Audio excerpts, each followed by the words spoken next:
अस्सलाम वालेकुम my dear students, welcome to Vertex Academy. आज हम इंग्लिश का पीरियड लेने जा रहे हैं ग्रामर का। इंग्लिश ग्रामर में हमने इससे पहले पार्ट्स ऑफ स्पीच का इंट्रोडक्शन देखा है, नाउन पूरी तरह से देख चुके हैं हम। आज हम देखने जा रहे हैं सेकंड पार्ट्स ऑफ स्पीच, जिसका नाम है प्रोनाउन। हम इस चैनल के ज़रिए फर्स्ट टू 10th के सिलेबस के साथ साथ इंग्लिश और मराठी के ग्रामर को भी देख रहे हैं। जिसने भी अभी तक सब्सक्राइब नहीं किया है मेरे चैनल को, सब्सक्राइब कर दीजिए। और अगर मेरे वीडियोस पसंद आते हो तो लाइक और अपने दोस्तों अहबाब में शेयर भी करिए। तो चलिए शुरू करते हैं। Pronoun. The new girl of our class is Ramsha.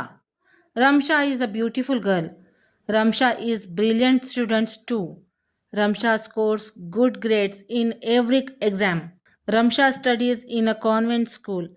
Ramsha is best in mathematics. इस पैसेज में आपने कुछ अनयूजुअल चीज़ नोटिस की है क्या? अनयूजुअल मतलब कोई ऐसी चीज़ जो आम बातों में नहीं होती है। नहीं पहचाने? चलिए मैं बताती हूँ।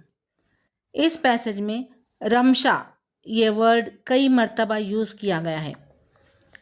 रमशा ये एक नाउन है और नाउन में सेंटेंस को बार बार रिपीट करना किसी भी लैंग्वेज के यूज़ करने के उसूलों के ख़िलाफ़ है। आप उर्दू में भी किसी नाम को बार बार दोहरा कर देखिए और उसके साइड इफ़ेक्ट्स भी नोटिस कीजिए। अम्मी ने बिरयानी बनाई। अम्मी बिरयानी बहुत अच्छी बनाती है। हमारी अम्मी को खाना बनाने का बहुत शौक़ है। अम्मी हमेशा हम सबके पसंद के खाने पकाती रहती हैं। अम्मी को घर की सजावट का भी बहुत शौक़ है। हमारी अम्मी दिखती भी बहुत खूबसूरत है। अम्मी ये, अम्मी वो। इन बातों में एक बेटी अम्मी की तारीफ़ कर तो रही है, पर हो सकता है कि सुनने वाला ये बातें सुनकर बोर हो जाए। सुनने वाले को आपका बार बार अम्मी अम्मी कहते हुए सिर्फ उनके ही बारे में बात करना अच्छा नहीं लग रहा हो। ये तो हुई बातों या कॉन्वर्जेशन की बात, जो दो या दो से ज़ायद लोगों के दरमियान होती हैं। पर अगर हम यही बातें लिखने लगें तो इस तरह किसी भी नाउन को बार बार दोहरा कर लिखा गया पैसेज में भी अच्छा नहीं लगता है।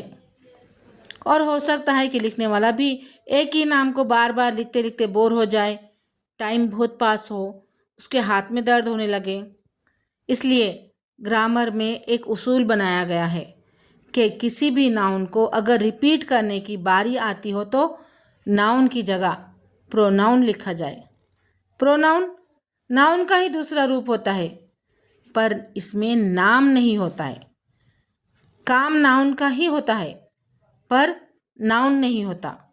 जहाँ जहाँ नाउन को रिपीट करने की बारी आएगी वहाँ वहाँ नाउन की प्लेस पर प्रोनाउन लगाने से कॉन्वर्जेशन सही हो जाएगा।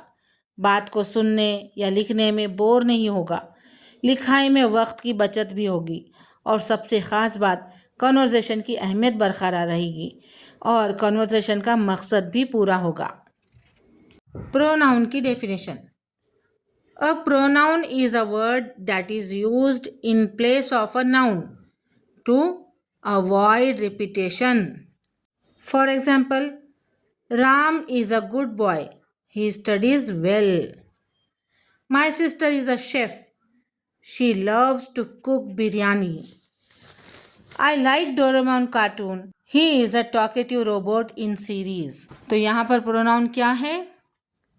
पहले सेंटेंस में he, दूसरे सेंटेंस में she, तीसरे सेंटेंस में he। लिस्ट ऑफ प्रोनाउंस, यानी कि कुछ प्रोनाउंस जो हम यूजुअली यूज़ करते हैं। I, you, he, she, it, we, they, me, him, her, us, them, mine, yours, his, hers, theirs, this, that, these, those, its। अभी तक आप प्रोनाउन क्या है ये समझ चुके होंगे। तो चलिए अब देखते हैं टाइप्स ऑफ प्रोनाउन, यानी कि इन प्रोनाउंस के टाइप्स क्या है, कितने हैं। नंबर 1 है पर्सनल प्रोनाउन। पर्सनल प्रोनाउन यानी खुद का, पर्सनल, इंसान का, जो इंसान या किसी चीज़ के लिए यूज़ होता है, ऐसे प्रोनाउंस को कहते हैं personal pronouns. For example, I, we, you, he, she, it, they, me, us, you, him, her, them. ये हो गए पर्सनल प्रोनाउंस। लेकिन इसमें भी ना तीन तरीके के होते हैं पर्सन्स, एक first person, second person and third person. First person कौन होता है? जो बात कर रहा है, कह रहा है। और सेकंड पर्सन होता है जो सुन रहा है। और थर्ड पर्सन होता है जिसके बारे में बात की जा रही है। थर्ड पर्सन होता है जो अब्सेंट हो, उसे कहेंगे थर्ड पर्सन, वो सामने नहीं होता है। तो फर्स्ट पर्सन अगर है तो उसके लिए आई या वी यूज होता है।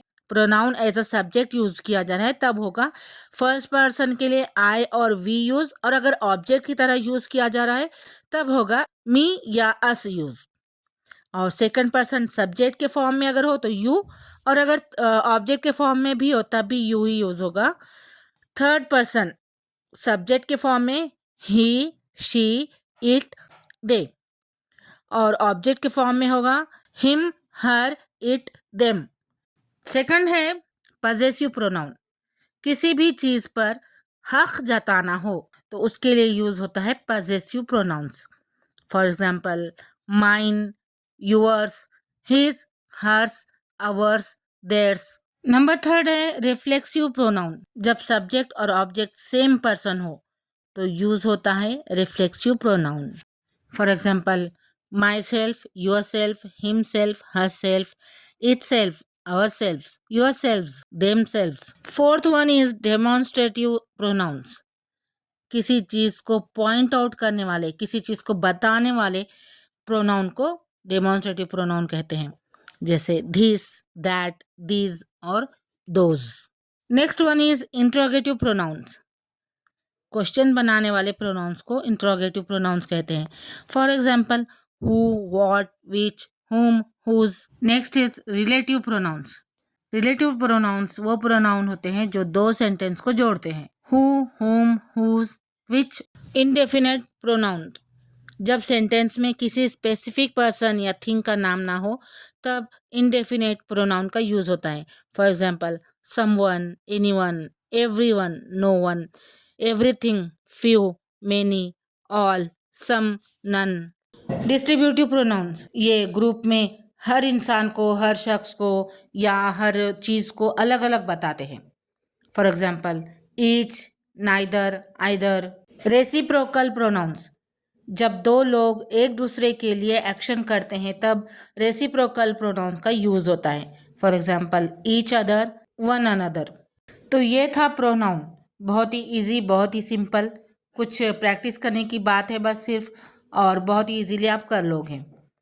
तो इसी तरीके से सिंपल सिंपल ग्रामर देखने के लिए, ग्रामर के वीडियोस देखने के लिए आप मेरे चैनल को सब्सक्राइब कर दें। मिलती हूँ अगले वीडियो में किसी और ग्रामर के पैटर्न के साथ या कोई लेसन वगैरह लेकर। तब तक के लिए अल्लाह हाफिज़।